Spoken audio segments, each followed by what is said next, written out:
Hello, welcome back to the Three Orcs channel. This is David, and this week in our live stream, we're going to go ahead and review everything I've worked on all week on the project for the Temple of Elemental Evil campaign project called the Verbobonc Campaign Guide 576 Common Year. Now, I've been working on this for over 7 years, and we've flushed out much of the area of this campaign to make it more of a sandbox version of this campaign. Now, much like the Village of Hamlet, which is fully keyed by Gary Gygax, I went ahead and developed all the towns in the area, including the city of Verbobonc. I created all the custom maps with Wonder Draft and Dungeon Draft, and I keyed all the locations there. And I was inspired by, and I took the lore from Living Greyhawk and Anna Meyer's maps locations, and I just flussed out those locations. And I created all these links, and kind of like Game of Thrones meets the Temple of Elemental Evil. And so Penwick, Edderbock, Nibs Rest, Sheer Knob, and Ostfirk, and Mall, and a couple, Twilight Falls. They're all done. They're ready to be used. They're public facing. It's fan content, for under the fan content policy, and you're all welcome to use it.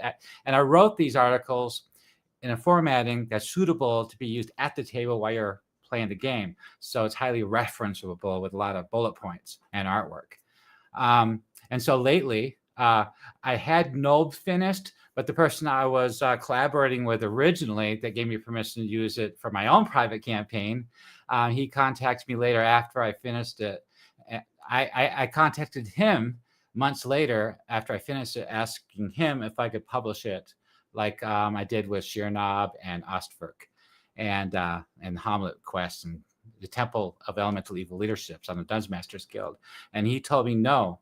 So at that point, I've never done this before, but I had to start over at square one and rewrite everything. And I attempted that. It took 2 months doing it. A lot of those locations are my own, and his lore is in everything. Because you know how I do this. You've seen my articles. I interconnect everything. So it's all usable at the table. That way you can run these characters with the different organizations and the different characters in town and with other locations throughout the world, because a lot of them have relatives back to the city of Verbobonc or other locations like in Hamlet or Penwick or Divers. And so a lot of these characters I created my own, and then I intermingled the other creators' lore with that too. And so I spent the last 5 days not getting any sleep, removing all that stuff. And so what you're gonna see now on Nold is all that's left. And so now we're starting at square one, and we're just gonna go ahead and reinvent everything. And I think it's gonna be a lot better this time, because previously some of it was a little overboard, and some of my Dungeon Masters expressed that they don't think Nobs should be that developed. So I'm gonna go with that and focus on the brigands, the bandits, the resources they have available to them from Divers, the lords, city of Verbobonc, their lords, and family relatives and agents from the Wild Coast with the Slavers and the Scarlet Brotherhood. Because the Temple of Elemental Evil is on the second rise. And they're doing, and Hedrak, the supreme commander of the Temple of Elemental Evil, he's smart. He learned his lesson the first time, if he was involved in the first one. I'm trying to find that out. And he's doing it right this time. He's keeping his head low, and he's recruiting. He's getting a lot of collaboration with a lot of different organizations out there, of all these different brigand gangs and bandit gangs and pirates and different humanoid gangs, tribes like the Bugbears and the Gnolls and the Orcs. And a lot of us Dungeon Masters and writers on the Three Orcs Discord, we've written before for TSR or Dragon Magazine or Living Greyhawk, Polly, and some of the stuff that's being put out there is not just something we make up. It's actually part of the lore of the original material. So today, I just want to, before we review what I did all week, which is what the purpose of this video is, I have a guest. So let me go ahead and bring my guest over. We have our esteemed Halagant.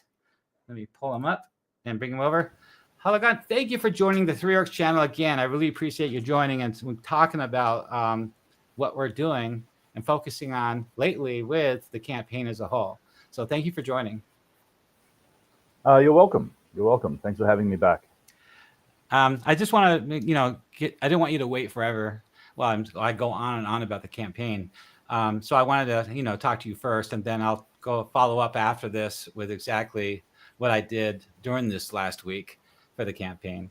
And I think that all right now, the last thing we talked about last week was the development of Clan and Lanafel, which is the most southern elf clan in the Gnarly Forest. And you wrote the master article for that. And I did what I always do is I expand it a lot to integrate it into the campaign and add all the buildings for your NPCs and flush it out and get it up on World Anvil. And it looks wonderful. Thank you for that great write-up. It was perfect. Oh, you're very welcome. So I've now got 2 out of the 4 gnarly elf clans sorted. Yes, you sent me the latest article yesterday. I was really busy with Nob, so I wasn't able to read it yet. But I guess you finished the next clan, which is next clan north of Clan and Nelifel. What are they called? I can bring up the map real quick. They're Clan Fialefel.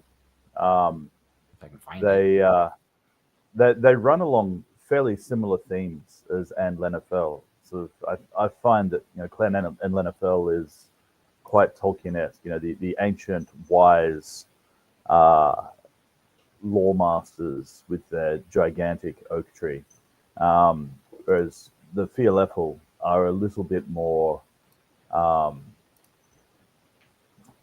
what you'd expect from a high fantasy, magic heavy elf clan. So these guys, they, of all the 4 clans in the Gnarly Forest, are the wizards. And Sylvan elves aren't traditionally known as being powerful wizards, but these guys are. So it's in the clan, and I was kind of struck by why are these guys so magically inclined. So I went down a bit of a rabbit hole and sort of spent a long time thinking about where their power comes from, and I decided they are very, very much linked with the Feywild, or the realm of fairy, as we used to call it. I see that. I briefly glanced at your article, and I was really impressed by that. Yeah, this clan didn't exist in the Greyhawk lore before Carl Sargent, so far as I know. Before the Greyhawk Wars? Yeah, so he wrote them for From the Ashes. So he gives an excellent treatment of the Gnarly Forest in the From the Ashes box set. And he gives pretty much a single paragraph, or sometimes 2, on each of the 4 clans. And the Fialefel, there was very little information except to say that they're ruled by 5 chief wizards, and that they have some very strange customs by Elven standards. They believe in arranged marriages and very, very strange coming of age ceremonies. So I thought I would take the ball and run with it along those lines. Well, I wanted to point out real quick, that's very common for Living Greyhawk material, is it's just a paragraph of a location, like Penwick or Etterbook or Ostford. And most of these articles only has a little paragraph. And so I have to reimagine them. I have to flush them out and expand, as Gary Gygax intended for the campaign world, to expand upon the existing locations and add more to it. And I appreciate that's what you did too. And I just want to point out that most of these locations are that way. You're lucky to get more than a paragraph of a name and maybe a leader, and that's about it. Yeah, and it's refreshing to work with it because you can really make it your own. Yeah. So in this particular case, I've actually made the decision in my writing that Clan Fialefel is so rigid because there's so much fairy blood running through the clan that they're all kind of wild, and they're very concerned with using their power responsibly. So rather than risk madness, they don't tolerate it. So they have rituals and they have strict codes to keep the world straight in their eyes. So it makes them, they seemed in Sargent's write-up to be a little too similar to Clan and Lenafel for me. So this aspect that I've written for the clan, I think, really makes them unique and exciting to play. Well, I wanted to point out that I appreciate that. I noticed that you made all the NPCs pretty powerful. They're all fairly high level at Clan and Lanafel, that Fialafel is probably just as powerful or more so. Yeah. And I just want to point out that you've written for Living Greyhawk before and other materials. So you have the background and familiarity of this region of this lore. And so that's why you're best suited for writing this up, I think. Well, to clarify, I think it might seem that way, but I've just been writing for my Greyhawk campaign for more than 30 years. So if it comes across as very polished that way, it's simply because I am always writing it. I Living Greyhawk, at least so far I was aware at the time, was just not much of a thing in Australia. It was very much a thing in the States. It was not something I was involved with at the time.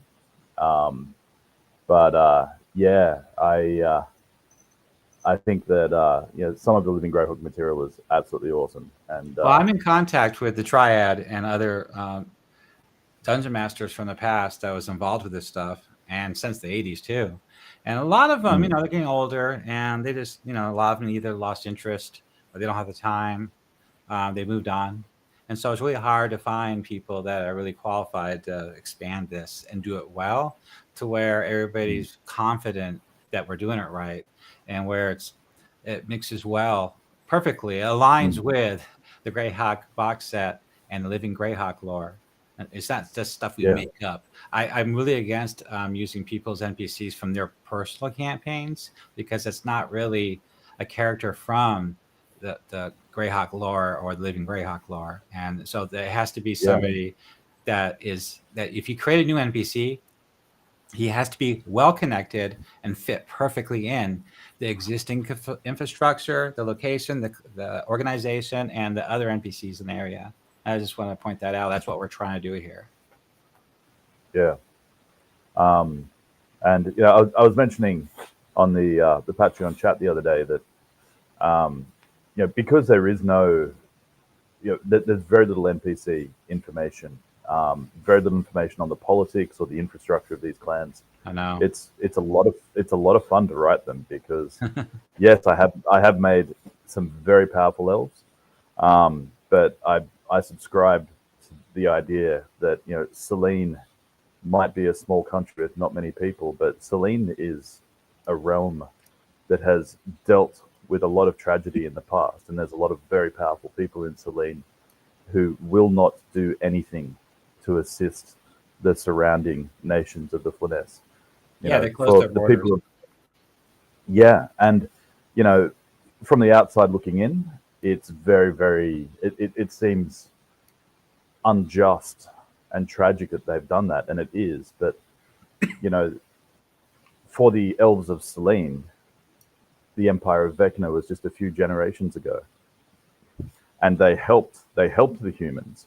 And here was a human who learned, elven secrets of magic and wanted more, and created this terrifying empire and came for the elves' secrets. And the elves helped, and this was the result of the help. So there's this undercurrent in Selene of the humans. If we help them again, how much worse will it be next time? We had Vecna before, now we have Ayus. We have the Horn Society. Look what the Great Kingdom is doing. Now we have the Pommage, although, I guess they have part of the blame for the Pommage. And that they're not going to help because their manpower, or elf power, as you will, is already diminished from helping the last time. And if they take those losses again, they're gone. So they helped last time at the Battle of Emerald Meadows, right? They did. They helped. So the way I'm writing it up, it would strictly be clans Shedendil and Melderin who helped at Emerald Meadows, because from what I've read, it was scouts and archers that the elves contributed, and those two elves are the most martial of the four clans of the Nali.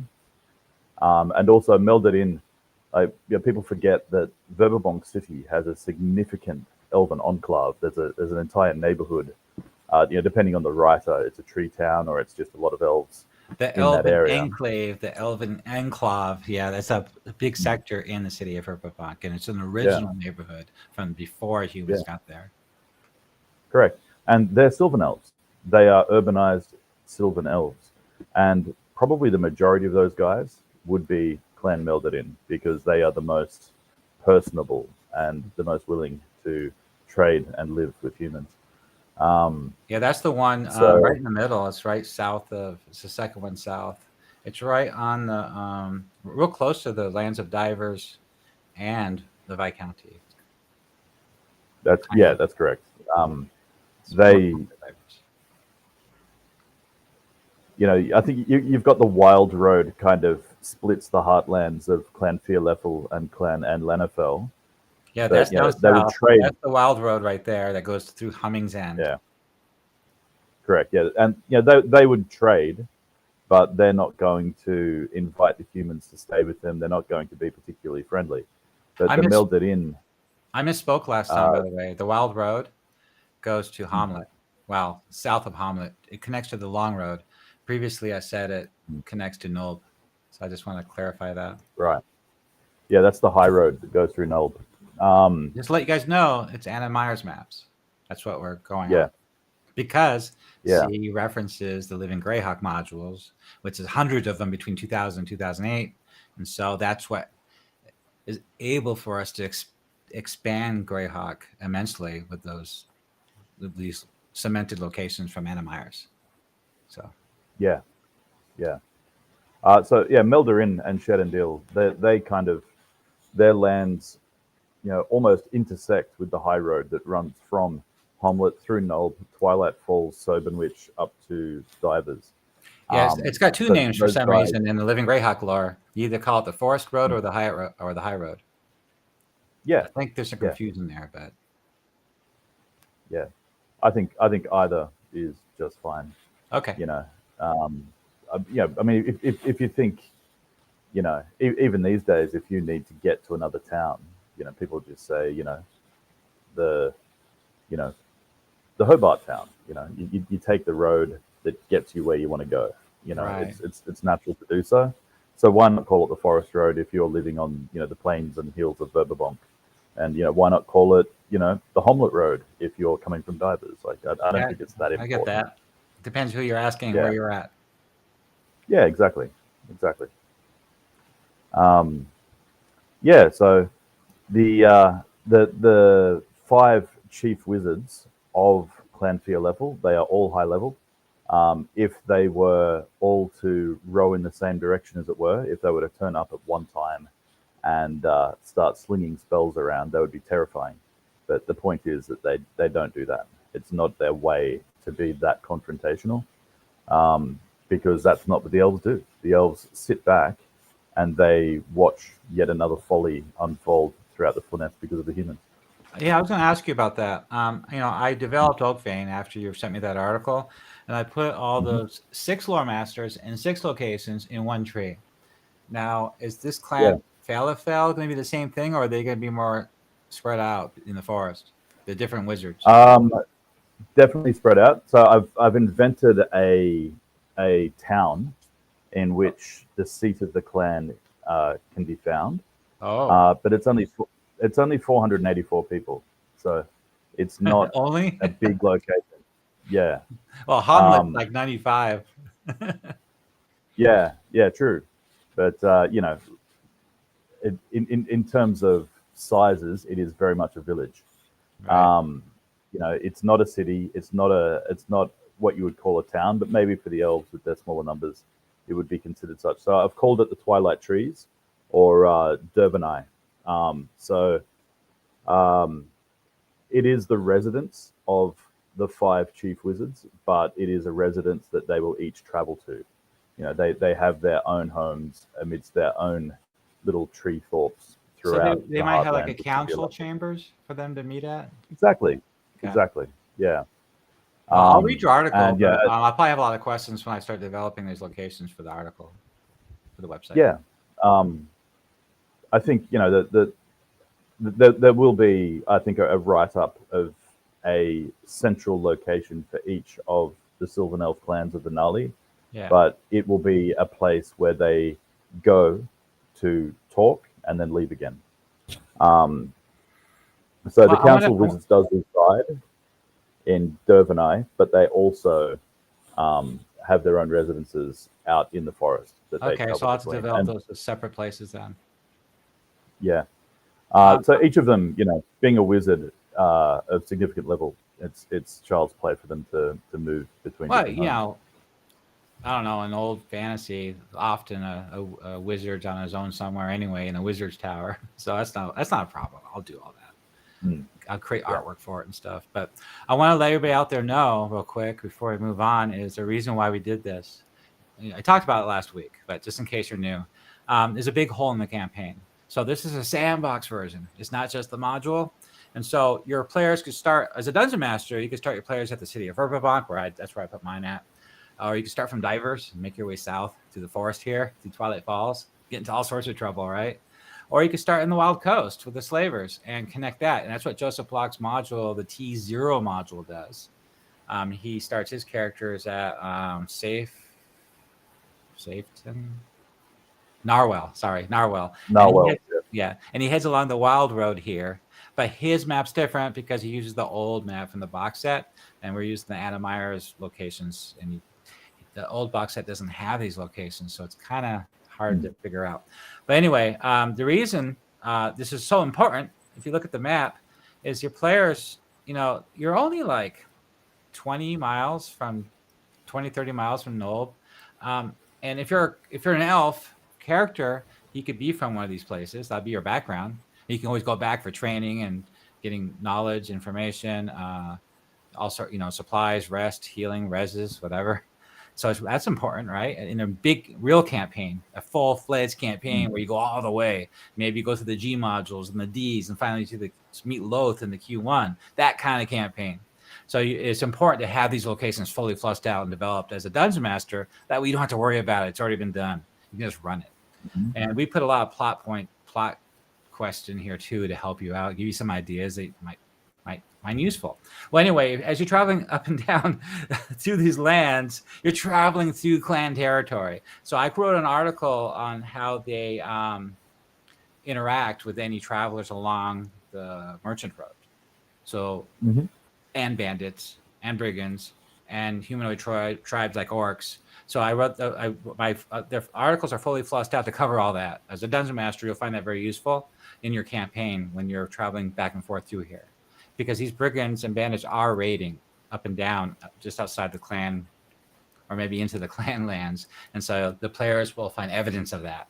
It's up to you as a dungeon master. If you want to come across the remains of a raid, or during the middle of a raid, or maybe you're being raided as players. And so that's why we are developing these areas for the dungeon master, so it can be useful. I only like to create things that are actually useful for dungeon masters in the campaign. That's what this whole project's all about. And we're collaborating with a lot of people, and I'll talk about later, but Humming's End, we got a dungeon master from the 80s. He's got it well developed, so he might come on later.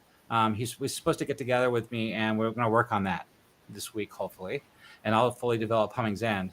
I don't really have a map for it yet. If anybody wants to make a map for it, that'd be really cool, because I'm trying to make a map for Twilight Falls. It's really busy. And I got other dungeon masters working on other locations here. So I'm sorry. So back to you, Halagant. Thank you. I'm glad that you're working on this clan here. So what else were you going to mention about these wizards here? Yeah, so the 5 chief wizards of this clan, as I said, there is an element of Fey blood running through the Fearleffel, which makes them erratic. Yeah. It can make them skate the edges of madness, and they use only wizardry, or their leaders rather, only that they must be wizards. So there are sorcerers in the clan, there are bards, there's certainly clerics and druids and whatnot, but they trust the wizards because the wizards are the most disciplined. So other classes can have positions of respect and advisory power in the clan, but no true power. And these wizards, basically, their job is to keep the clan straight, basically, because after all of these pacts that they made, essentially to survive the wrath of Vecna back in the day when his armies were marching on Selene, this entire area would have been under the knife. You had Earthflower necromancers, you had, you know, all sorts of brigands, you had necromancers, you had probably lesser liches. All of these guys were coming for Selene, and the elves marshaled their armies, but they also pulled back. And this particular clan, they have their sacred site, which is the Twilight Trees, and they struck pacts with the Court of Stars, who are the Eladrin, and they struck pacts with the Sealy Court. And that manifests to this day in nearly everyone in Clan Fearleffel subscribes to the Fairy Mysteries, which are a set of rituals that some of the elves practice, which is in tribute to the fairy realm. And some of them eventually wound up taking fairy lovers, and you get this undercurrent of fairy blood moving through the clan, and these guys can be crazy. So well, that sounds like I could create some really interesting plot hooks for all that to connect with the temple. Yeah. You saw the plot hooks I made for the other clan, right? Did you? Yeah, I really enjoyed reading how you good. expanded. You agreed with them. I make sure I didn't overstep my bounds when I created those. No, not at all. In fact, I think there was only one error, and it was mine. I think one of the lore masters that was actually I recorded from a Living Greyhawk adventure was female, and I wrote them up, or I must have made a copy and paste error, and I made them male. So you've actually created a male Sylvan Elf who's actually female, and it was my fault. Yeah. Okay. I fixed it, right? I edited. I don't know if I did. Still has a male portrait. I just don't know. I've been working on so much. I got really hit hard with that node thing, and so I've been really busy. So I got the clan article in front of us on the screen, and so the only problem I had was the plot hook, or was it the character? Oh, it was the character. The character of Leanne. So I think it's a Living Greyhawk Divers module. Actually, it doesn't so much detail as just name and level. I think two of the lore masters are Nemoy and Leanne. And Nemoy is male and Leanne is female. Yeah. It's a pretty big article. Where's my NPCs at? Geography, territory, social, rules.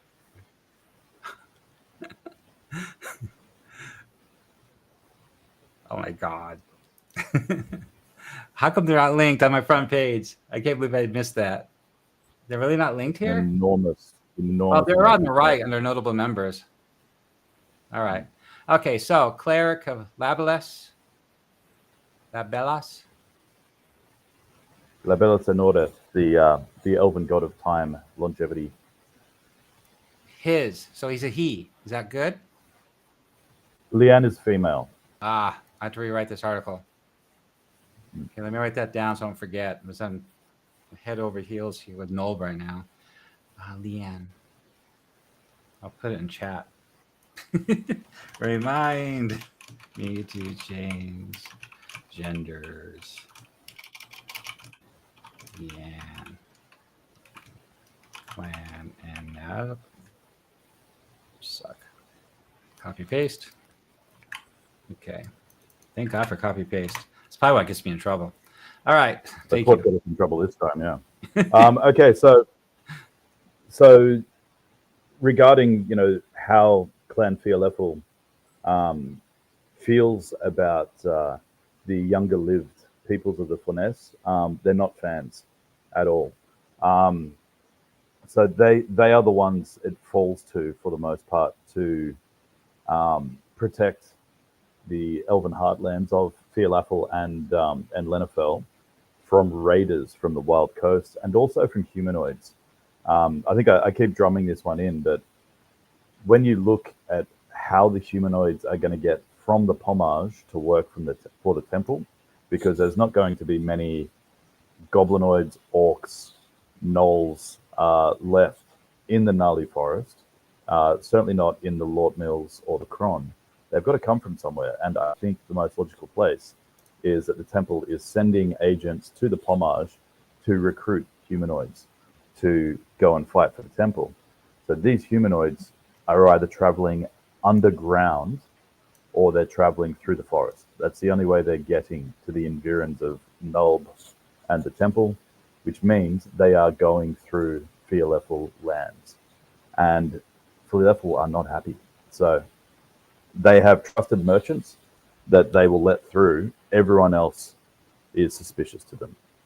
So, while Lenafel will, for the most part, use their magic to hide from visitors, these guys are going to be more aggressive. And the way I've written them, they are the most aggressive of the elves at present to humans moving through their land without leave.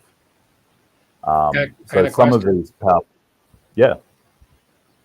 Is there a map for ley lines? There isn't. I think it would be a terrifying task to draw one. I think some of my plot hooks talks about ley lines, and one of them, me too.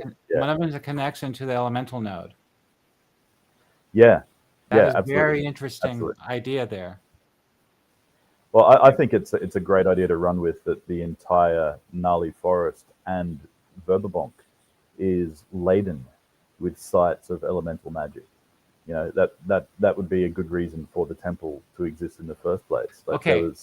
Think about that. Why the temple's there in the first place? Because of those nodes and some kind of cortex, I think it is what they call it. Joseph Block wrote some articles about it. So this is here this is here originally, this cortex or this ley line or whatever it is, the elemental node, right?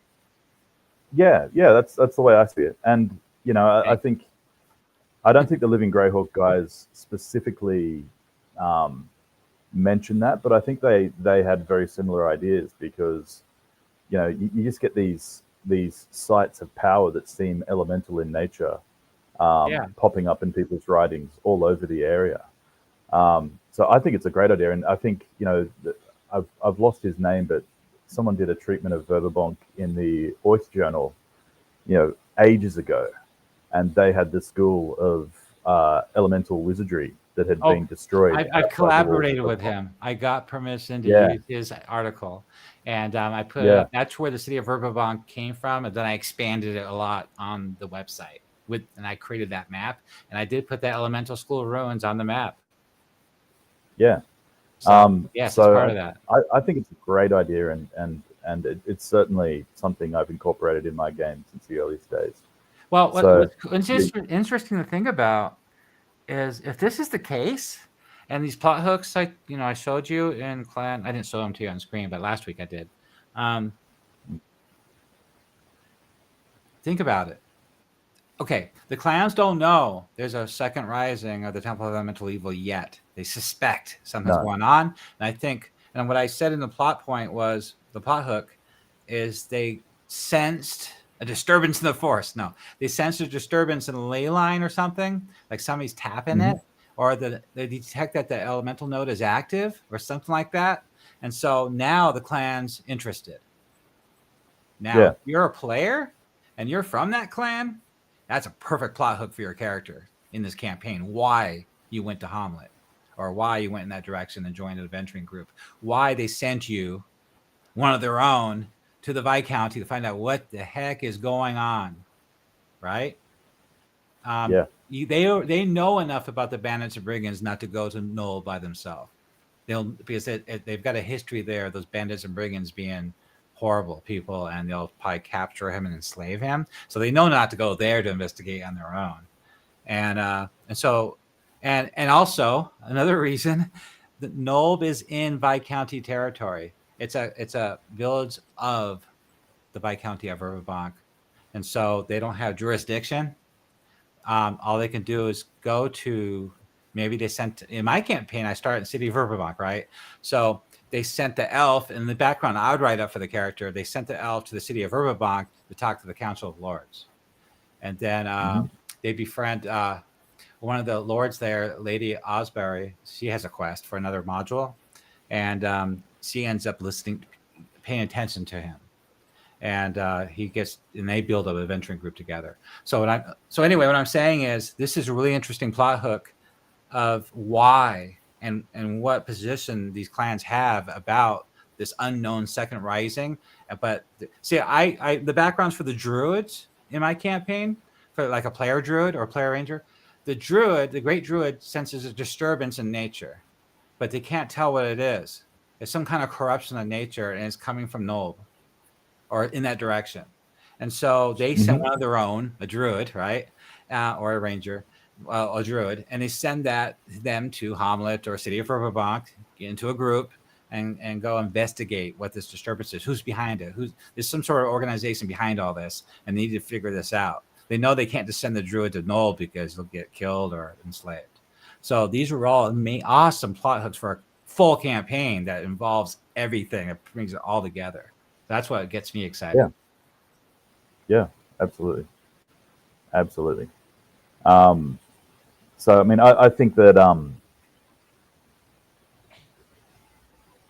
I feel like I can almost see Sergeant's mind when he's writing these clans. That you've got each one of these elf clans is kind of an elf trope. You know, you've got the mystics, and then you've got the wizards, and then you've got the master archers, and then you've got the master rangers. Like they're each kind of an idea of the elves, like taken to the nth degree. It's almost like someone thought, what would it be like if we had an elf from each of these clans in an adventuring party and just did an elf-centric campaign? So it makes it, perfect for anyone who loves playing elves. Like, if that's not the case, it's not a player, they can still have an NPC at one of these locations that the players are at and learn of this, because this NPC needs help and he has his rumors. Players are always encountering NPCs in town, at taverns, getting rumors. This is just another rumor mill, a rumor coming out of the gnarly forest from the elves. So this could be added to anybody's campaign, where they're sitting around at the village of Hamlet drinking and eating, and they just got back from the moat house or something, and there's an elf sitting there looking all broody. I don't know. And then they can get a quest from him, or they can get a plot hook from him, or a rumor from him. They could use him as a henchman or hireling, or whatever, join the group. So the Dungeon Master has a lot of options there. Absolutely. Yeah. And maybe if they get into that part of the forest, he's friends with the party. They can get invited to the clan and have free food. Yeah. Elven bow for everybody. Here's some elven arrows. Go kill some brigands. Yeah. You saved us from the awful cult. Here's a cloak of elvenkind. But I think that in terms of brigands in the forest and humanoids moving through, I think that makes for a great foreshadowing of the rise of the Second Temple. It's Fear Leffel that seems to be kind of stuck with trying to intercept these guys and work out what they're doing. But so I've written up a master diviner who spends her time trying to work out where the trouble spots are that are going to impact the elves. And, high level divination is game changing. Yeah, absolutely. Like, someone with a master scryer can accomplish an awful lot. Particularly, when I don't know about your games, but I find that it's always very unsettling for my players when I ask them to make a saving throw, and no matter what they roll, I just move on. And I do that sometimes just for jokes, but for the most part, it is people scrying on them. You feel like you got eyes at the back of your neck, and you turn around and there's nobody there. Yeah. And the more fame you get, the more people scry on you. So, well, this idea is in relation to how to protect your players against the leadership of the Temple of Elemental Evil, because Senshock if he knows who you are and you make him mad enough, if you make the temple mad enough, like Hedrick could order, or Senshak could order the deaths of the low-level party, and they're going to be overwhelmed. He'll just send some demons after him. They'll use scrying, Falrinth with his imp and his scrying, whatever he's got. Yeah, it's over for the players. They really need to be careful and not get known too early in the campaign for being more than a thorn in their side. Absolutely. So I got a question. I got a question though. And more importantly, I thought I knew the answer, but I don't remember the answer. So you have this high-level diviner elf, and he's more of a threat than any human in this region. He's probably got more experience in divination than anybody else. You got the high-level druid, the great druid too. So what protects? Okay, Hadrak, the supreme commander of Uwaz, the mouthpiece of Uwaz, the mouth of Uwaz, the supreme commander of the Temple of Elemental Evil, and Shanshak, the high commander wizard. So they're instrumental in leading the second rising of the Temple of Elemental Evil, and they're being very careful. They're using brigands and bandits and pirates, and they're leaving Nulb looking kind of normal, like just a hive of scum and villainy full of bandits, And so the nobility of divers, or the nobility specifically of the city of Verbobonc, we got a constable there. It's his job, just local trouble. Well, what protects Hadrak and the leadership of the Temple of Elemental Evil of being scryed upon and alerted by the druids, the high-level clerics, and this wizard diviner? I mean, aren't they going to find out? A few things. So, as you mentioned earlier, in fact, just before, you want to keep your players as secret as possible, because if Senshok and if Falrinth and if Hedrak discover their names, their appearance, if they manage to get a hold of something you own, then they own you. They can scry you. So the best way to avoid scrying is through anonymity. So that's the answer. It's interesting.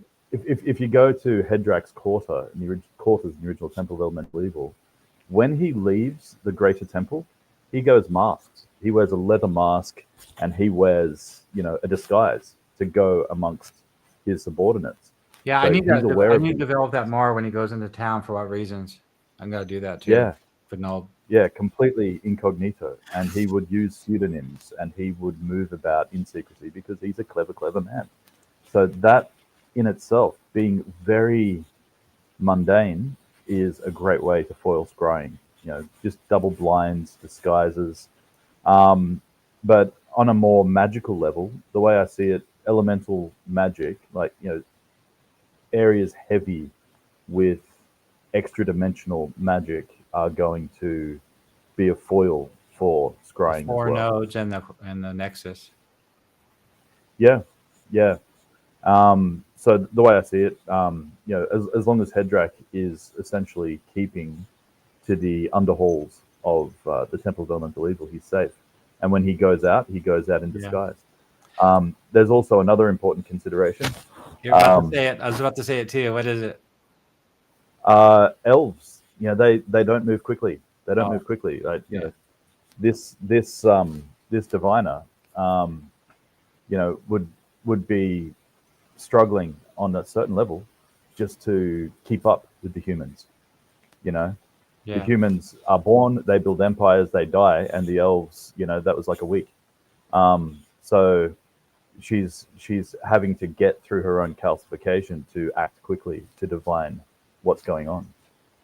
But you obviously had another point to make. Well, yeah, I see that point. Another one that I think is crucial, and I think it's mentioned somewhere. But you remember after the Battle of Vermindi Meadows, they drove the forces evil back to Nulb. They swept Nulb clean, and they drove the forces back. They got to the temple, and they laid siege, and they put the top level to ruins. And I read that the reason they didn't go down into the dungeon and kill all the NPCs down there, because it wasn't worth the risk. It was too dangerous. They would have lost too many manpower trying to do this. There's very high level characters and monsters down in there. And so they decided instead, I forgot who put the spells down. I think some of the elves did. They decided to seal the temple ruins, the temple of elemental evil instead. So I'm thinking that maybe that protective seal is protecting. And also, they didn't want to accidentally let Zigamati free again.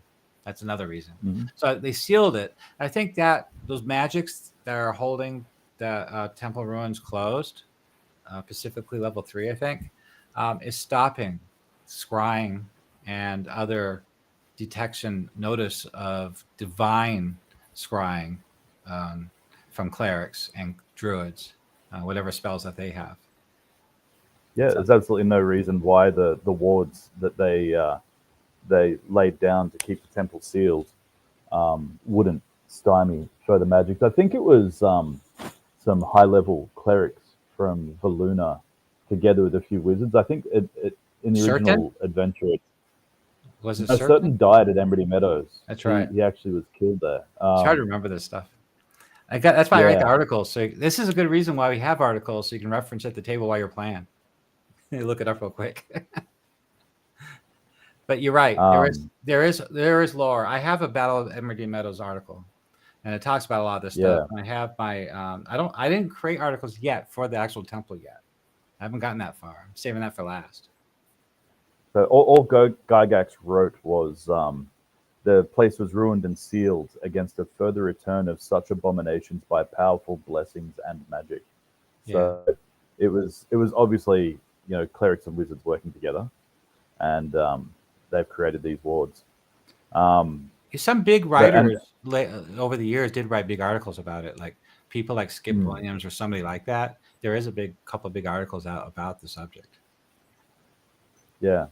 So it'd be interesting. Like, there's an illustration of the seals, I think, somewhere in the original adventure. You could probably go back through the old Greyhawk stuff and see if they matched the various sigils that exist for Greyhawk and what they all mean. Decipher them. I've seen articles about that. So I think this whole topic of a dungeon master really understanding these things, but because you don't know what your players are going to do, and if you're trying to run this big open sandbox campaign where you're involving all these other organizations and all these other towns and NPCs and whatever, it gets rather complicated. And your players might start asking questions, and it's good to have this stuff cemented. You don't have to use it, but at least it's there for you to reference, and that's what this is all about. Yeah. In my game, I was very, very fond of using the old Shady Dragon. I think it's called the Shady Dragon characters from I think it was X1 or something. Guys like Ringleroon, and Mercion. They appeared in the Witchlight adventure a couple of years ago, and that was very tickling. But I actually had Ringleroon back in the day as King Belvor's chief wizard, and Ringleroon being instrumental in setting those wards. But obviously that's just homebrew. I still enjoy using those characters. They constantly leak into my game. That's cool. It would be a very interesting rabbit hole to go down to. Who was actually present to make those wards. I remember the opening introduction to the Temple of Elemental Evil computer game actually had it as the Circle of Eight. Yeah. But that was funny, but obviously not what happened. Yeah, I got some good ideas for Quest from that video game. It's a great video game. Dick Wrench and Watt and the Fire Temple. Temple. I'm using similar ideas for Quest from like the video game. Give me some good ideas for that, and I fully sources like that are very limited information. It's like a little paragraph describing it. Yeah, and I fully flush it out, as all of you know, from the articles I write with artwork and charts, and NPCs, and connections between all the various organizations and politics. And I love that game. In fact, my Homlet in my homebrew game, I have just taken all of those Homlet villages and used the same names. I just find it, very, very satisfying on a personal level. Weren't you the one that told me that you played that game every alignment? Yeah. There's a different introduction for every alignment, and not necessarily the same ending for every alignment. But if you play an evil party, it actually gets to the point where, the temple offers you a job, and if you say, yeah, I'll do that, it's game over. Like, you are a member of the cult. There's no need for this to continue. I thought that was fantastic. Yeah. I bought the game again in that. Wow, I forget what the app is called. Zogs or Good old games. GOG. Yeah. GOG. That's it, Pat. Yeah. GOG installs an app on your computer so you can play it. And then I played it for a little bit and I got distracted and I couldn't get back to the game. Then like a year later, I saw that program on my computer. What the heck is GOG? I bet it's spyware. So I immediately deleted it. I removed it from the computer. I didn't know what it was. Yeah. Hey, Rock the Hobbit, thank you for joining. Thank you for saying hi to us. Oh, one more thing. I haven't mentioned Pascal, but he just joined our 3 Orcs Discord. Thank you for joining. I saw you sign in. I'll talk to you later on there. But Pascal did say certain has always been confusing because Ernie Gygax played him as a cleric, but there are spells from the name certain, like he is a wizard. Yeah, that's interesting stuff. Yeah, I think maybe on Dragonsfoot a long time ago, someone said, "Oh, why not just have the name duplicated?" There was an ancient Iridian wizard called Certain as well, and the Certain who died at Emerald Meadows might have been named after the other Certain, or maybe it's just a very common Iridian name.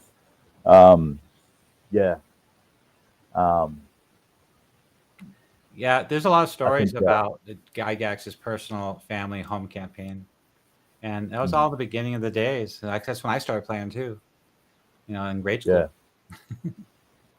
I was playing the game before real modules were out. We had the B1 was out when I started playing, but we didn't use it because we just made our own dungeons, interesting encounters, rooms, monsters, treasure, and traps. We just try to create them, and we rotated between all of us creating these cool dungeons that we thought was fun, and see if you can't just explore it and try to survive and get powerful and loot and maybe go up a level. That's how we played it back then until we finally started buying modules. Get a module for like Christmas or something. Yeah. One was the first one. I think the first thing I played was the old. I think it was the red box. I had the blue box. Yeah. No. Yeah. It's a red box with a blue cover inside, right? Yeah, I think so. I have the original dice, by the way. I think I was 9. I was 9, and my older brother brought it home, and we played through that first little adventure, and my parents never forgave me.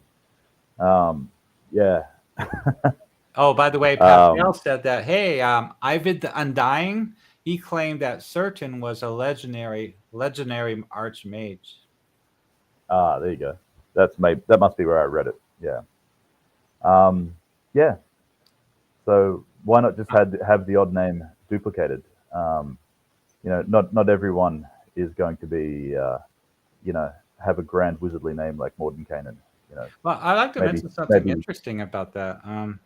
Who would be very interesting to have in this channel to talk to us would be Joseph Block. He has his own channel and his own live streams, and his interests are Greyhawk wide. It's the whole campaign world. He doesn't focus on any particular campaign or area, the finesse. And so this is my wheelhouse, this area that I'm pretty much lately the only one working on this. You do have the Greyhawk Reborn people, but their stuff is more based on their campaign, and it's a lot different from the original campaign. And I focused on the original lore as intended from Gary Gygax of Greyhawk box set and the Living Greyhawk stuff, and then we expanded from there. I don't try to change or add anything else unless it's in the vein of expanding the campaign. Like if I create a new NPC, he might be new, but he's going to be connected with existing lore and existing other NPCs. I'm not just going to have somebody, in the void out of nowhere just existing. That wouldn't work. So, But I'd love to Yeah. have him on Yeah. here to talk to us about this stuff. But yeah, he doesn't really focus on this anymore. But there's a lot of people out there that don't even get on YouTube that talk about this stuff. And I talk to them separately, and I ask them for advice and stuff. And then I put across, like the author that wrote all the Vecna stuff, Sam. He's really valuable. I talk to him often. And the living Greyhawk guys, like the triads and the authors there, they're still around, but they're not 100% vested or interested in this campaign setting as much anymore. But they still answer the questions, and they're still very helpful and very nice. Yeah. Yeah. Yeah. Well, so your plan is to, after I'll work on Clan Felafel, and which will probably take me a week or so. I gotta do Nob. Nob's gonna take some time. So anyway, about Nob, every time I create a location there, I'm gonna start creating base locations that are kind of generic, my ideas, and then as I get them all up in the air, then I'll start meshing them together more and make it more, campaign storyline, quests, involvement, events, and then start pulling in the temple leadership. And then, because I have characters that has family in the Viscounty of Verbobonc and Divers, so that's all connected. So I think I'm going to do this logically and build the foundation, the base, and get all the locations back up again. And I'm keeping them fairly benign. They're not imaginative writing too much. They're just kind of NPCs and locations that are generated that I wrote up, description of the place, description of the NPCs, some background. I'm not going to get too deep into the lore there with these characters. I just want to get up in the air. Then I can work on them all together at once. So anytime I create this stuff, I'm going to put it up on Discord, and you guys can review it and let me know, what you think of it and what changes or ideas that might be better. Because today I had a really good idea. I have a really good idea. I just want to ask you about it. You're the one that came up. So the Crimson Reapers are yours. That's your writing from Divers, and it's your group that you invented a long time ago.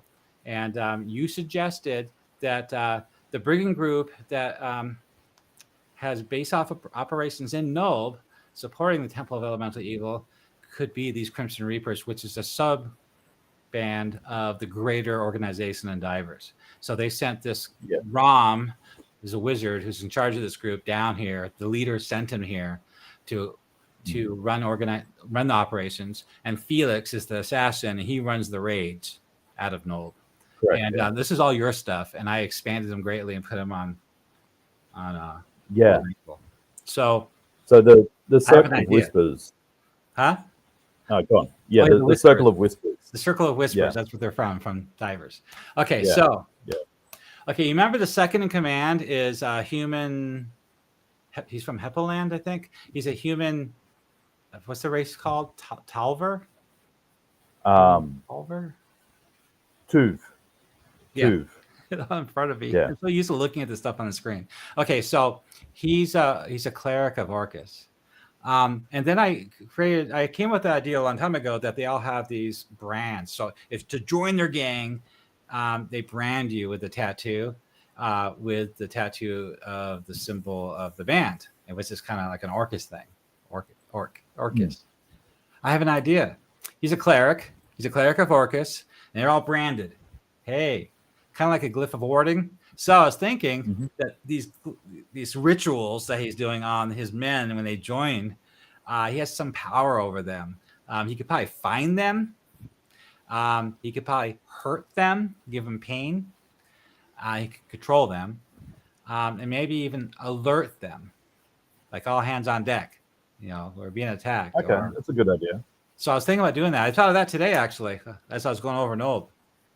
It just occurred to me. Well, I don't know if 5th edition has this, but 3rd edition had a great feat by the name of Craft Magic Tattoo, and Craft Magic Tattoo let you do things like that. You could work magic into brands and into tattoos. So I don't see why it couldn't be brought across to 5th edition.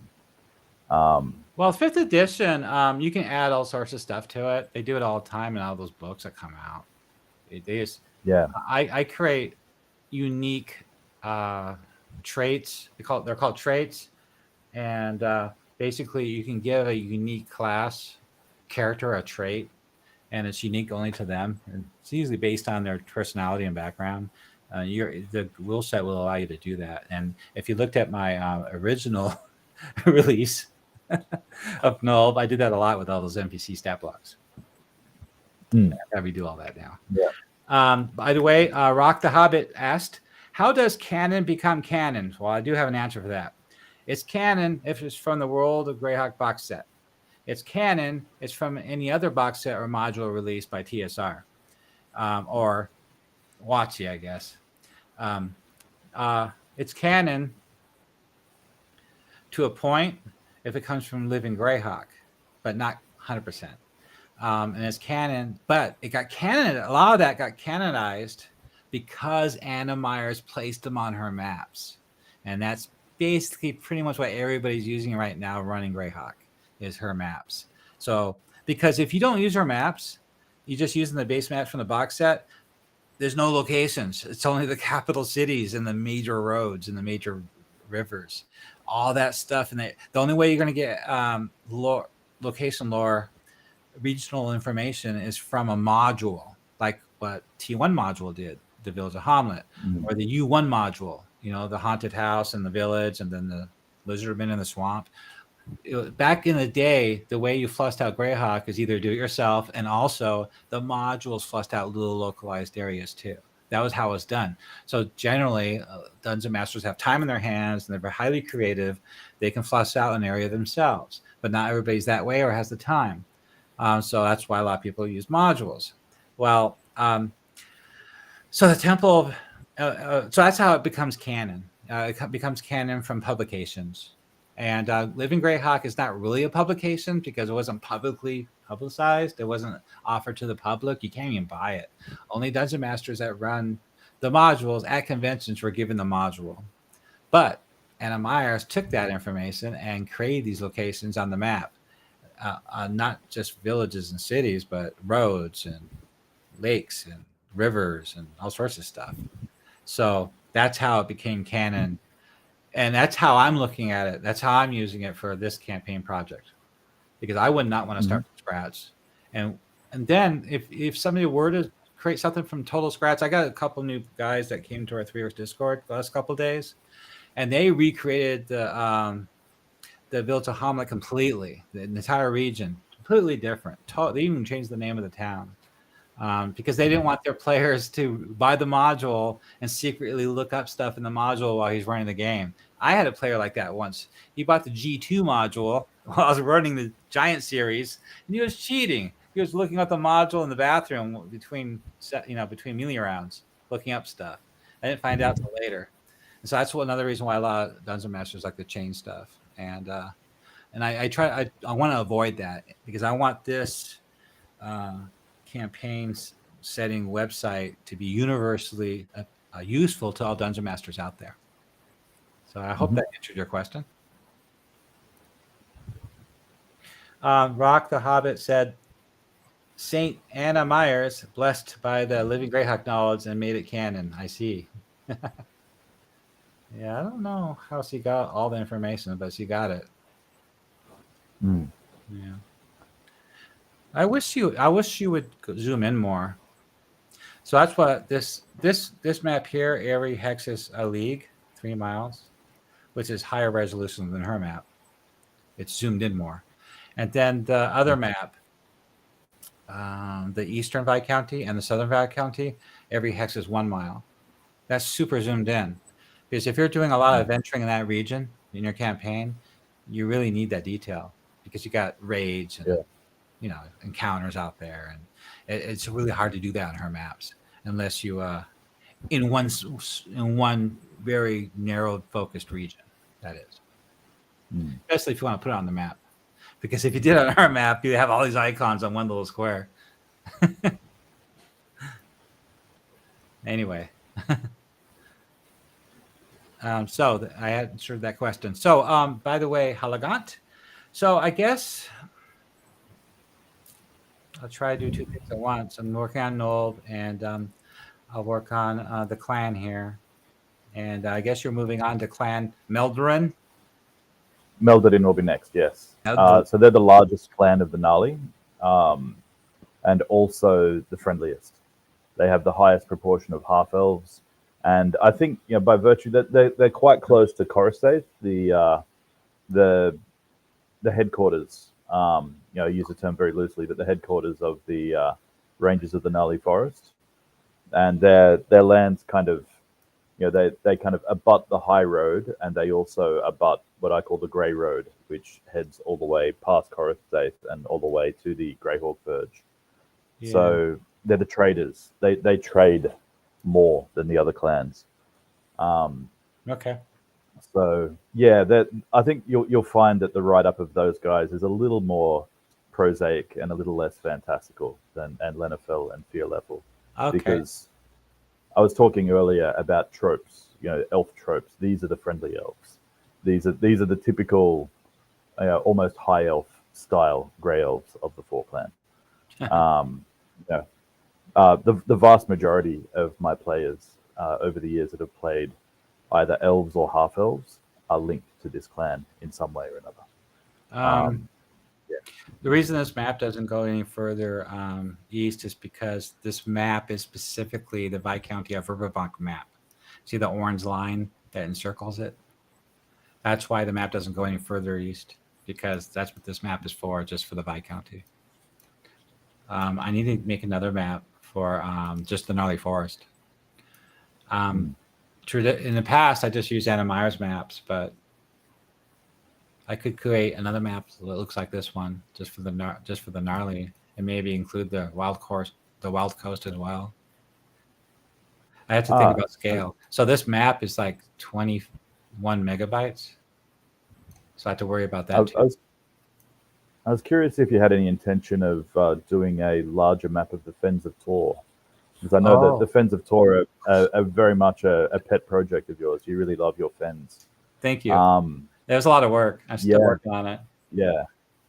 And I love the Fens of Tor. It's like a ready-made, mini sandbox of absolute hell on the edge of the Viscounty. There's a lot going on there. There's one thing in particular that I've been trying to find more information on. Your world anvil. You've got a black dragon in there that you've called Vorthlix. Have you got any more detail on the dragon? No. So my original idea is to create a module. So the Fens of Tor village called Vassal Tor is the Lizardman village, and it's fully keyed and done. I've got a map for the top side, but I just started working on the map on the lower side when I got hit with that null problem. So I work on maps at night. I only work on articles in the daytime because I'm at the coffee place drinking my coffee. So what I was going to do is I was thinking about creating a whole entire module, kind of like the U series, where you got the Lizardman village. It's fully detailed and keyed with a lot of plot points, a lot of interaction with the Viscounty and the pirates. That's where the pirate slaver goes to get his rare mushrooms that are harvested by the Lizardmen, and he uses it on slaves, and he sells it in Nold. And so he's doing trade with the Lizardmen there at the village, and the Lizardmen worship the big Lizardman god. I have a video about this already, and but there's another shaman there, cleric, and he decided to start worshiping this Terrenial god. It's a demon god. The demon god, yeah. And so he's trying to convert the village over to that. And there's a black dragon to the south there, and he took over some ruins, just ancient Lizardman ruins from like 500 years ago, and that's where he hunts and sleeps, and that's his lair. And I guess I was going to have a tomb there of an ancient Lizardman king. He was the lizard man that created the little empire that the Iridians destroyed. Yeah. It's not really an empire, but it's just this Yeah. local area. He was raiding into the Viscounty and went to war with one of the first Viscounts, Right. and they put him down. Sure. And so they entombed him there at the ruins. And I created one sample trap room already just for fun. But I was thinking about making a dungeon there with the black dragon up top. There's a lot of modules out there already like that, like Dragonlance. There's a dragon up top. He's guarding the whole ruins. Yeah. So this is exciting, though. Think about this. Let's say the pirates find out about it. The brigands, like the Crimson Reavers, find out about it. The Lizardmen find out about it. The Viscounty of Verbobonc finds out. And it's pretty much a race with the players. The players find out about it. So who's going to get to that dungeon first, and who's going to loot it? And who's going to let loose whatever's in there? Yeah. That'd be fun. Yeah, that would be fun. Yeah, that'd be pretty cool. Yeah. It's a good idea. It's going to be down the road because I need to get Null done, and I need to keep up with you with these clans. And then we had the other new Dungeon Master that joined us. He's gonna go ahead and flush out Humming's End, which is a halfling village or gnome. No, I think the guy that started Humming's End, I think he maybe was a resident of Twilight Falls or something like that, and he had a falling out with the mayor. So he threw his toys out of the pram and decided to go and make a village elsewhere. So he made Humming's End, I think. It's right on the border. I think he was a halfling. Yeah. Exactly. Yeah. I generated a little map for my game, but the game never went there, so I didn't sort of fill it out. Well, Pascal asked another question real quick. Why do you think Forgotten Realms got so much more popular than Greyhawk? Well, the reason, it's an easy reason, because I lived during those days. And I was all excited about for Forgotten Realms too when it first came out until I started running it. And the reason is because of the books, the novels. The novels came out, and we love those novels. The Icewind Dales, and and they had the D&D Forgotten Realms video games on AOL. And I think there's another reason. There's certainly another reason that Ed Greenwood is remarkably prolific, and he's very approachable.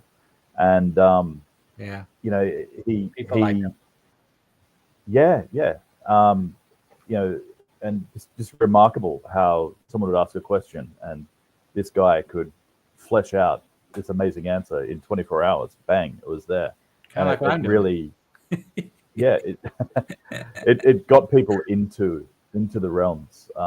He was this curator who was approachable and was constantly expanding it, and Greyhawk didn't really have that. Right. Well, also they want to get away from Greyhawk and Gary Gygax too. They don't want to pay him any royalties. So there's a problem in Forgotten Realms at the beginning, and that's why I didn't like it. So I got excited. I bought all the stuff for the first couple of years, and I tried running it. I'm a big module guy. Like, where's my T1 module? Where's my B2 module? Now, where's all the modules connected? The G1, the G2, the G3, the D1, the G2, D3, the Q1. Where's the Q1, U2, U3? They didn't have hardly any modules at the time. And at the same time, Dragonlance came out, and he had like 13 modules for that entire novel series of following a book. And that was boring too. Trying to play a game where it's railroaded. So at that time, things were pretty sporadic because Warhammer came out. All these other role-playing games came out. They're really good. I was working with TSR at the time, and I was responsible for conventions at the West Coast. And I had to train somebody to replace me, and for California, I was pretty busy. And we had to play all the other games too, because you can't just focus on D&D. So my personal groups are pretty. We got involved with a lot of different campaigns. We didn't stick to just one and be like loyal to Greyhawk because there's so much going on. There's really exciting times at the time. And then so when I did try Forgotten Realms, I was really disappointed that they didn't really have those modules like Greyhawk has. And because I was really leaning on them heavily to run, because I'd buy a module and run it that night. My players are very demanding. They wanted to play D&D, and we played until the sun came up. We put all the dollars together. Okay, how much money you guys got? Let's go buy a module. Okay, give me 30 minutes to read it. And then they complain later that I screwed it up. Stupid DL1 module. They killed my dragon. The first module of Dragonlance. It flew up out of the hole, circled once, and it's supposed to drop down into the hole. It's like a prelude to the dragon, right? And scare the players. No. The players let loose with everything they had. And then there's that new rule. If you get the dragon down less than half their hit points, they drop. Well, that's what they did. Somebody rolled a couple 20s. I was pretty disappointed about that. Oh, well. Oh, I can't hear you anymore. What happened? How about now? Yeah, I hear you. I mean, we played a lot of Forgotten Realms over the years, and I have a lot of affection for the Forgotten Realms. I think it's a great setting. But yeah, I get what you're saying. It wasn't module heavy. We did a lot more freeform gaming. Like we would make up our own dungeons and make up our own dragons and all the rest of it. The problem I had with the realms as it developed was I felt like, there was an archmage in every village at one point. Yeah, it was too high level, too high powerful, and so that was a problem I developed with it. But really, in the scheme of things, a pretty small problem. I had a lot of good years playing in the realms, but when Spelljammer became a thing, we got right on board with that because we could go between the realms and Greyhawk. Yeah. And when Planescape came out, it got even easier. If you had the right key, you could walk through one planar doorway, down a hallway, and out another planar doorway. So you could do it that way. It was a good time to play. Yeah, that's pretty exciting. We're all younger then too. There's a new Dungeon Master that just joined our Discord too, and he has his characters coming to Greyhawk for the first time through a ship, a Spelljammer ship, and I guess they're on Osfric right now in his campaign. I was hoping he could come on and talk to us about it, but he hasn't volunteered. So I would love to pick your brain about this black dragon in the Fens, because particularly for the next two elf clans, Shofta Clarinus, the green dragon, is obviously a pressing concern for them, and I'd like to see how the black dragon intersects with that. I don't have much more than what I just told you. It was just an idea. It needs to be fleshed out. It needs to be connected to the rest of the lore of Greyhawk in this area. Okay. I mean, we already talked about that. I'm happy to write it. Yeah. This dragon up here, the lair of Costolicolorianus. I think Costa Clarinus is on the nose. I'd say Shofta Clarinus. Yeah. So you know how well that's done. She's originally from Welkwood. Yeah. Or something. So originally her territory was quite close to the Jewel River, and the elves, the Sylvan Elves of Selene, mounted an attack, and it very nearly slew the dragon. It slew most of the adventurers that went after the dragon, and she flew off to the north, and they lost track of her, and she went to sleep for 30 odd years to recover. Yeah. And now she's back. So it's kind of interesting that, I think she's only a few hundred years old, but she's a very, very clever dragon, and I've got her claws in a lot of pies in the area. Well, this is the problem I have. I'm really good with Nolb and Hamlet and City of Verbobonc, but you're really good at the elf stuff and the Fae. And so if you look at the article that's on the screen right now, it's her lair. And as you can see, it's quite involved. There's a lot of deep lore here. You wrote this, right? The base article? Yeah, I think I did, yes. I think there was another contributor on the Discord as well. Yeah, the Green Lady. The Green Lady, it's his artwork that he sent me. Yeah. I even put it on here, Galavan. So Galavan sent it to me. Is your name on here? I gotta make sure I put your credits on here. You gotta remind me. Yeah, no credits for you. I'm sorry. I gotta add it. So if you look at the article, it's pretty deep. The Gnarly Rangers, the Druids of the Gnarly. This is stuff I added. Gnarly, Druids, Elves, future encounters and campaign hooks. I always add that to what you've given me.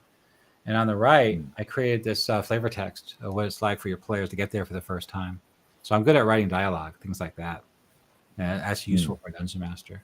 But what I'm saying is this well-connected deep lore of this dragon, and you want me to? I don't really have that for the dragon in the I guess the green dragon in the Fens of Tor is connected to the ancient the lizardman there that's been there, that their clan's been there for 1,000 years. So he'll be connected in some way to that. Maybe that new shaman worships him. Not worships him. That don't make sense. So something's connected that in that way, and there's a reason why that green dragon's at that tomb, those ruins. So something has to be connected about that. Maybe he was the pet of that lizard king. I don't know. I let you run with it. Perhaps. We could talk about. I think black dragons are fascinated with necromancy, so maybe there's a holdover of some death magic there that the black dragon's been drawn to. But yeah, we can write it up. It'll be fun. Okay, that'd be cool. See, guys, this is what I do. I collaborate with all you, and I just got to remind me to put your credits on here. I'm sorry, I didn't. I should do that now. I'm not logged in. Okay. Add credits. I'm gonna put it in the notes. That way you guys all can see it. Add credits to there. You guys happy? Actually, Pascal said, I stopped the Forgotten Realms after King Ozan was gone. King Azun, the purple dragon, King of Cormier. Interesting character. Very much, if you want to put King Arthur in the Forgotten Realms, that's King Azun.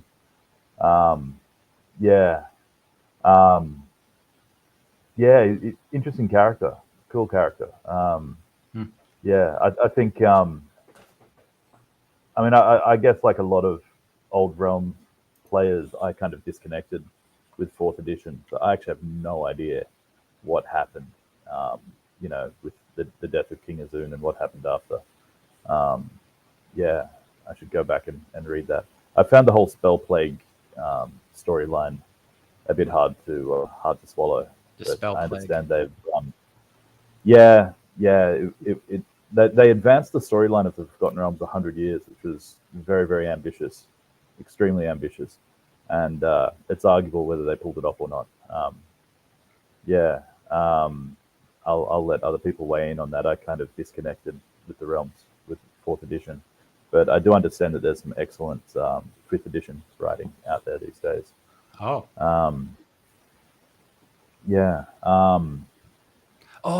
was going to mention something.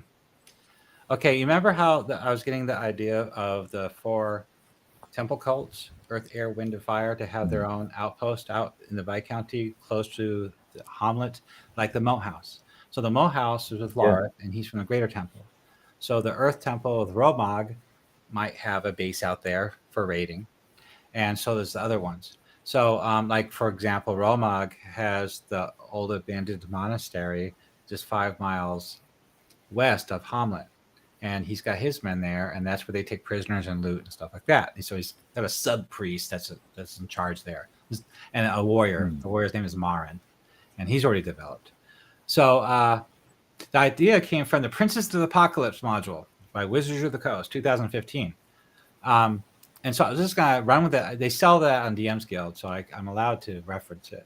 And I was just going to use those 4 locations and redo the maps and rekey it all for Greyhawk, because that module is for Forgotten Realms. It has to be rewritten and rekeyed. So anyway, I was looking at the module, and then the credits. I was looking at the credits. Mike Merles did a forward, but I don't see any written credits on the front cover. It's just a whole list of people in the office, like the whole organization, a list of names. You know what I think? It's the way I read it, the way the module is read. If you look at the module and try to run it, you think you might realize this. I don't think one person wrote it. I think that module is written by committee. I really do. I think somebody came up with the idea, and then a committee of whatever they are over at Wizards of the Coast put it together. That's what it looks like to me. I could be wrong. Who would be the author? Does it read that way? Yeah. And if you look at the credits, there's no author written by. And Mike Merles did write the foreword, but his name is down as credits. Is if I do decide to package the 4 temple outposts into a module down the road, it'll take me a while, and make the maps. I want to make sure I get the credits right. I'm allowed to do that sure. if they sell those modules on DM's Guild. We're allowed to do that. Okay, that's good to know. I don't know who the credits would be for. So the problem I'm having isn't really, me talking about credits, applying credits to my work. That's not what I'm talking about. It's important, but what I was really talking about was I was shocked by. I bet it was written by a committee. I really do. So it seems like to me. Yeah. I mean, we were discussing on the Discord yesterday. That there's precedent for that in the Living Greyhawk.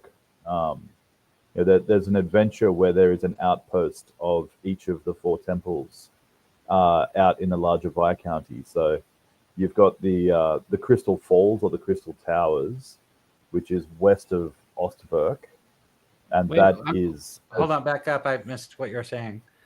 What about these locations? Just the idea that the Living Greyhawk guys actually had some temple outposts in one of the modules. It's called Nor Crystal Falls. Yeah. Nor Crystal Falls is the name of the adventure. So it has an outpost of each of the 4 lesser temples in the wider Viscounty. So you've got Crystal Falls or Crystal Towers, which is in you've got that spur of the Lort Mills that kind of is where you've got Ulthak Nor and Rock Hall. Hold on, I'm bringing up the map right now. So Rock Hall's on the screen right now. So there's a secret valley behind Greenway Valley. You see it on the map there? Hang on, let me pull up my map. I'm looking at my Living Greyhawk right now. All right. So what's the module called so I can see if I have it? Okay, let me dig it up. So it was VTF3 01. VTF? Yeah, so it wasn't actually Verbobonc. It was a meta region, like a larger region. I don't have that. Dang.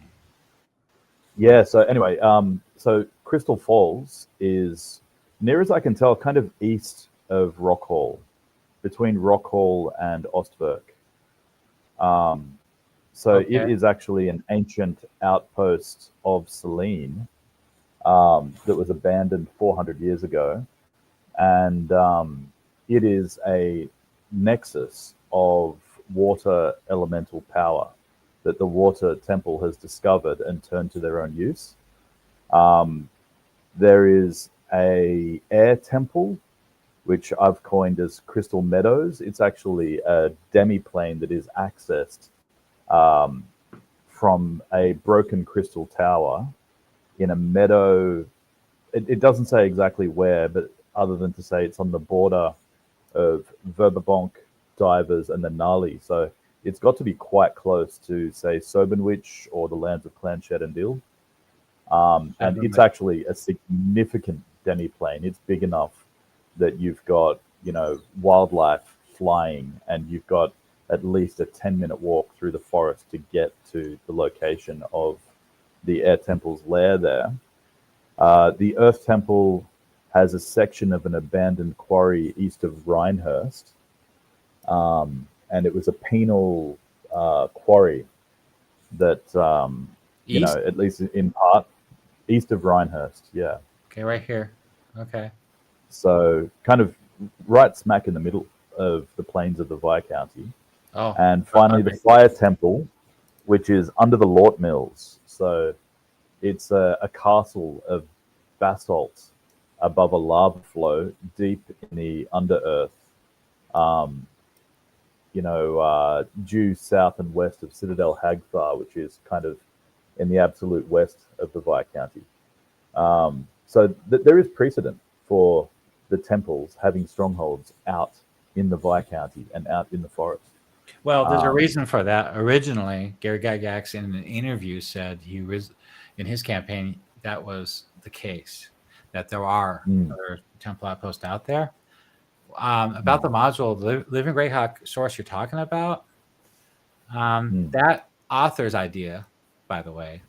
So not all Living Greyhawk modules are to be taken into context with the greater whole of the campaign setting, because some of them is way out there are contradictory to other modules. So we have to be careful of what module sources we're using, make sure it all mixes well with all the other modules. I found that a few problems, 7 years of dealing with that. Okay. Yeah, there's some stuff. Also, wow, those outposts are really far away. If you look at my map, so it's one thing to have something placed lore-wise, right?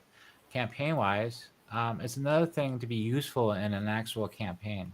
So we're talking about the campaign of the Temple of Elemental Evil as a sandbox version, and our campaign play area is pretty much the Viscounty, the Gnarly Forest, Divers, and Wild Coast, and half of the Lortmill Mountains, I guess.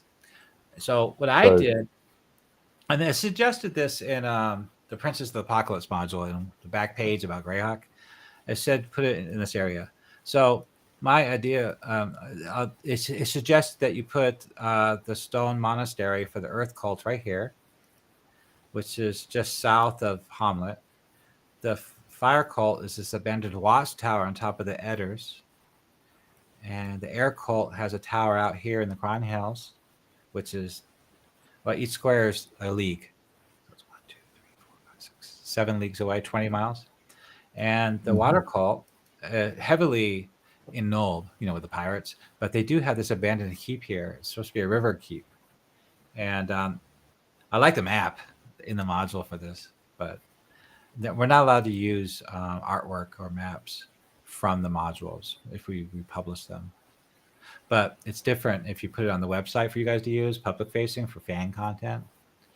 But anyway, this is where we put them. So this is the sandbox area. This is the play area. It's very engaging. It's right there in their face. It's very easy for the players to engage in these locations and deal with them. If you're putting them, like you said, wow. What you said. I mean, they have baked it in. They have baked it into the module where there is a provision in each of these locations where if you know how to operate the magic there, you can teleport between those locations. Oh man! So you can actually get. Yeah, it's like the multiverse stuff in superhero movies. But yeah, D&D is full of lame tropes. Just have fun with it. No, I do not want to do that. I hate that idea. But I think the reason they're so spread out is because you have to remember with 3rd edition, it's a contentious module, but the Return to the Temple of Elemental Evil module has the rise of a 3rd temple, but the 3rd temple is not like the first two. It's actually a cult of Tharizdun, which is actually technically in Baluna, and not so very far from Citadel Hagfar. So I guess they may have arranged it that way to, include the Return to the Temple of Elemental Evil kind of 3rd temple into the mix. But I mean, the author. Oh no, I don't think so. No, it was Living Greyhawk material, but they reference Return to the Temple of Elemental Evil in it. They actually reference how the module ends. So in Return to the Temple of Elemental Evil, just very quickly because I know it's not for everyone. Nope. The idea is not unlike, it wraps up at the original Temple of Elemental Evil, and after the adventurers manage to draw all the threads together and return to the original temple, there are allies in place to accompany them. So Kano Nesade, Elmo, Bern and Rufus, the rest of them, they mass their forces and they go at the temple and they manage to seal everything up and lock it down one final time. So this adventure takes place 6 months or a year after that in 593 CY. Wow. But anyway, digressing. The reason I rather like this adventure, it's not poorly written at all. Unlike a lot of Living Greyhawk stuff, which is a bit on the nose, it's actually pretty well written. It gave me ideas of, what we were discussing earlier about places in the Viscounty where this elemental magic just bubbles up. Each of these locations is one of those locations. So, what if they are demi-nodes? They're not crafted nodes like you had under the original temple. These are spontaneous nodes that can be activated by people who have the knowledge. Okay. So if you can have these spread all over the Viscounty and you can have other locations close to the temple, have fun with it. Put them wherever you like. Yeah, you could. Yeah, you could definitely. I have a question though about that module and those locations they talked about where those temple outposts are. Is it just a paragraph description of those locations, or is there more? Pretty much a paragraph description for everything except the Crystal Falls. The Crystal Falls is quite well detailed. And where's Crystal Falls at? So it's about 5 days hard travel through the rugged hills southwest of Homlet. So I put that as roughly midway between Osverk and Rockhall. Actually, I know where it is. If you look at the map, there's the lake. Yes. So I've looked at that lake myself and thought maybe that's it there. It's obvious. Yeah, but it's described as a thundering waterfall, which is the headwaters of a river that runs through a valley, and the valley is full of, ancient stone houses and a pair of crystal towers that flank the waterfall, with sort of arching sky bridges that actually enter the waterfall, where you have this, what I've decided to call a demi-node. It's well written, I must say. Sorry, it's the a good Crystal module. Falls, is that, which cult is it? That's the water temple. Water. Romog. Mr. Romog. Water is Belthorny. Canon Romag is Earth. You got to remember this campaign is the one I'm presenting here online is for the Second Rising 579 common year. Yeah. So I had to keep that in mind too. Yeah. Now I gotta remind you. So Gary Gygax in the module stated in the DM notes he expected the Dungeon Master to expand this module and flush it out, including creating other outposts out there, including flushing out Nold, creating more locations in Nold, and other organizations like Pirates and Bandits and stuff like that. So Living Greyhawk did that for us, and I'm doing it with. Yes. But Living Greyhawk is only like a paragraph of stuff, and so I'm taking that and really expanding it, truly flushing it out with locations, NPCs, organizations, all that, as you've seen in the other villages I've done. So what I'm doing, so this lore from Living Greyhawk is from 594 Common Year and up, whatever. So I'm using it for the 576, 579 Common Year campaign. I'm doing the work that Gary Gygax intended for the Dungeon Master to do, but I'm using Living Greyhawk to do that. But I have to change some things to keep it in the timeline of the second Temple of Elemental Evil Rising. There's a reason people come to my website and my Discord is because they want to run this campaign. That's why they come here. They're not. Most of them are not running it after the wars. They want to run the original module. That's why. So I have to keep that in mind when I create these locations. Yeah. So there you go for that. Also, with these outposts so close, it's a media area of engagement for the players. I've run this so many times. It's asking a lot for players to go from the city of Verbobonc to Penwick to the Sewell Ruins, down to Nibs Rest, down to Hamlet, down to Siernob, down to Osberg, back to Siernob. Deal with these guys. Deal with these jerks over here. Go back up to... I mean, just getting them around to these different villages and up and down through the Viscounty and into the Wild Forest, into the Gnarly Forest, into Twilight Falls, these clans, Wild Coast, whatever. I seen the looks in their eyes when they realize they have to go back to Verbobonc City. What? We have to go all the way back there? So having locations so far away is not very feasible in when running a campaign. That's what I've noticed. It kind of...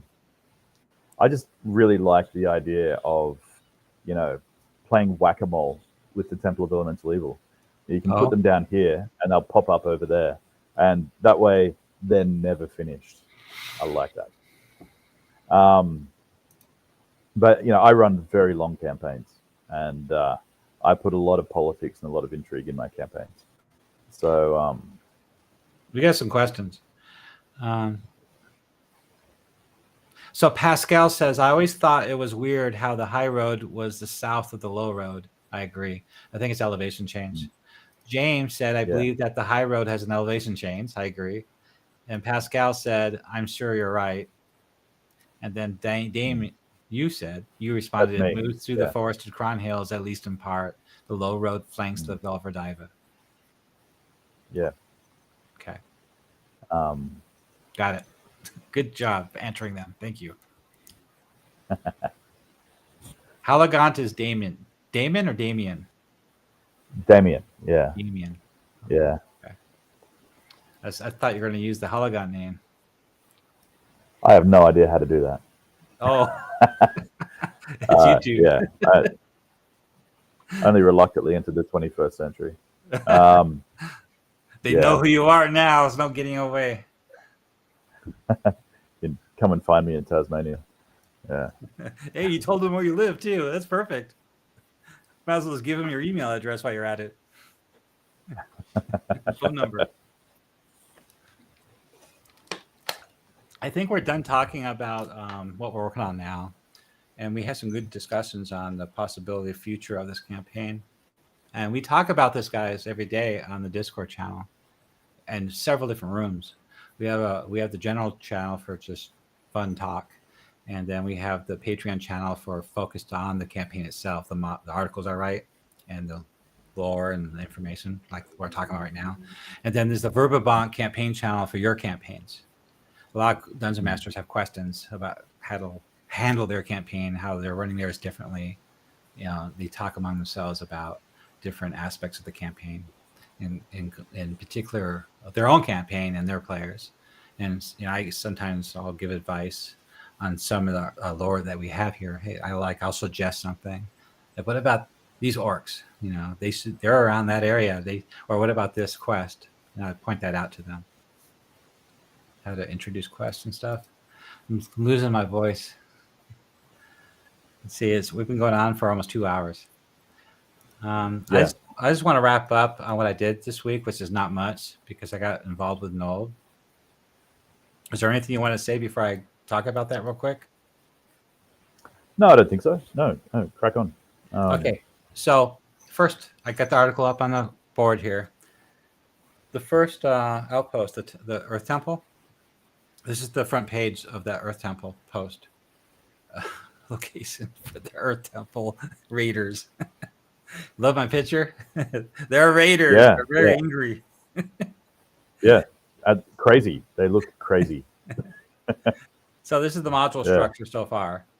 I have an altar down there. There's going to be a node in there. It's a good idea. I'm glad we talked about it. I'm going to put one of those nodes in there. I got lore here. So it's all about a pre-Rodian Flan sacred site. It's a geomantic convergence point. It's about those nodes we're talking about. There's a sealed altar of the Elder Elemental God here, just like in the G3 module. I got plot hooks, how to run this adventure. Recommended level is level 5 to 7 so far. So this is definitely after some stuff. And this is fully compatible with my campaign. It references these modules. And I embedded plot arcs and hooks with these other villages, with the Gift of Beauty too. Then we got notable features and secrets. So I wrote this article at the beginning of the week before I got the bad news about Nulb. I pulled it down from DM's Guild. And so this is what I got so far written. This is the front page. some ideas here to start on that project of, because I had to create a map for this place too. My other one I did, I think Tuesday. I added another location to Twilight Falls because I felt that a really good idea was to add a gnarly ranger station, watch station in the village. And it's an old retired ranger. He's got a cane and he watches out and he's a liaison for the locals there, the leadership for the gnarly rangers. He tries to make sure they don't overstep their bounds with the logging. He's always at odds with the logging company there. I talk about the Falls Keep mounted borderer fort there and his relationship with them. I got you some more adventure hooks. So give you some ideas. So I created this like last Tuesday or something. So that's done. So that's what I did all week. And then from there, I went to Nob. And so if you look at Nob, this is the base Nob based on the module, which I added a lot to of my writing, like flavor text, descriptions, geography, stuff like that. And if you look at the locations on the right, that's what I got boiled down to.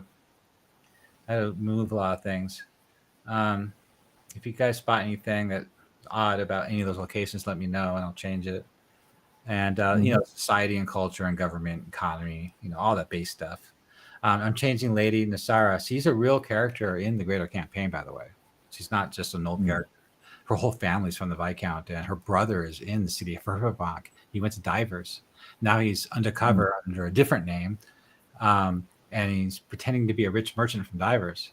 And he's hobnobbing. He's political relationships with all the minor lords there. So it's really cool. I'm going to say she's more new to town. Just got there with a retainer and a handful of men. They're not really in charge of anything. She's trying. She's developing relationships with the Water Temple, the Earth Temple, Hedrick probably, and also the 2 taverns. So I haven't developed that yet, but that's my intention. So yeah, and this list of characters here are pretty much all mine. I hope. I went through it, so we'll see. And demographics, counter chart. So then the map itself, as you can see, the clickable links are there for only those locations. All these other buildings have no clickable links because those articles are gone. And I think that's good. I think that's good. Like, yeah, keep a lot. I know you already had maybe half a dozen buildings that were empty just for people to put their own tweaks on Nulb, and I think that's good. I think there's no need to fill it out. I changed this.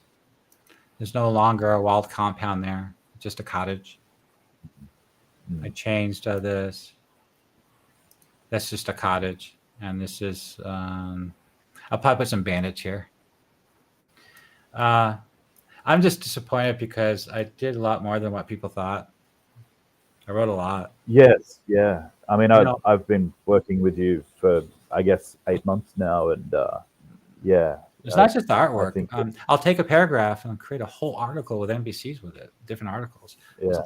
I spent 200 hours keying Null with the other person I was trying to collaborate with. Original post from the forum. So I agreed to take it all down, and I did. It's all, as far as I know, as of now, it's all down. This is just the base stuff, just basic base stuff. So I'm going to start building it back up from here. The location 55 is from the original module, by the way. That location is described in the module. And I put that, actually, let's look at it real quick. I'll show you. See? In case anybody wondered, I put the quote in there from the module. That's what this location is. I'm going to fill it full of bandits. That's it. This bandits. I haven't decided if it's going to be Laurus bandits or one of the commanders in the upper Greater Temple's bandits. So I got to talk about you guys about that in Discord. Whose bandits would these be? Because they control the flow of loot and slaves into the temple through the secret tunnel. So we got to talk about that. We got to figure that out. Because, and then Gaddis Void is my guy. I created him from scratch. Lucius, he's there. So anyway, I just want to let you know what I've been doing all week. That's about it. got a lot of work ahead of me. Yeah. Absolutely. Absolutely. Oh, I'll just keep. another thing I forgot to mention, Boatman's Tavern.